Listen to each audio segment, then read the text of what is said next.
I speak to international colleagues and clients daily, and many are joining the expanding community of home workers throughout this healthcare crisis. I feel there's an opportunity to expand relationship quality and resilience in a way that can endure beyond this critical period. By relationship quality, I mean the soft dynamics that occur between businesses and colleagues, relating to trust, relating to sharing of expectations, and relating to good communication flows.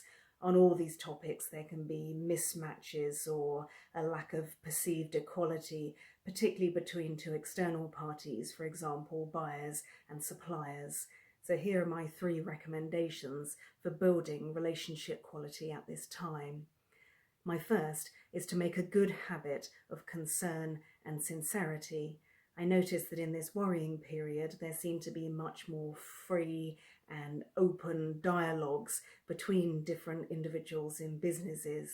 It may be at the time of uncertainty and anxiety, it is human nature to try and reassure others.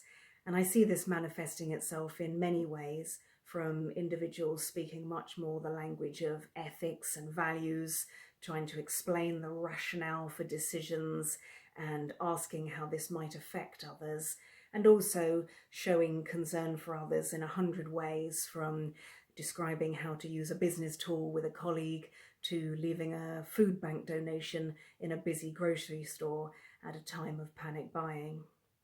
My second observation is to make good use of social proof. Social proof is a form of benchmarking where we look to others to determine what is the right course of action for ourselves. Toilet roll hoarding comes to mind. But there is an opportunity to make proactive and pro-social use of this form of influence of social proof. We can tell others about the good things that our businesses are doing to help supply chains, small and medium-sized businesses, our colleagues and our communities through this difficult time.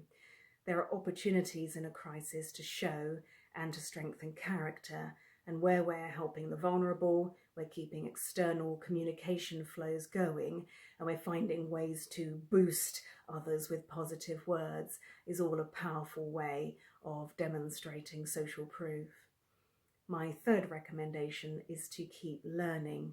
Throughout this pandemic, as one of many other indicators, it seems that the trust in experts is declining, but we're all learning throughout the crisis, both in terms of healthcare and in terms of ways of working.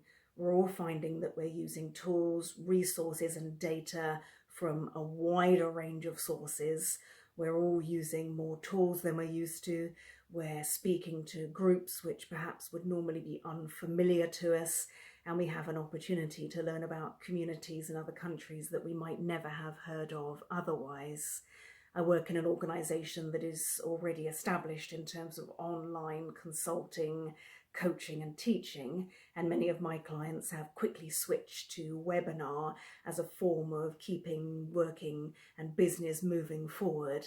And this can be very welcome from home workers who appreciate a break in their day in a webinar setting to network with colleagues, to learn from different sources of information, and an opportunity to share and keep curious in this difficult environment. All of these 3 forms of engagement are great types of relationship glue that help build relationship quality, and they keep relationships solid so that they can have an established way of speaking together and building together during this crisis and beyond.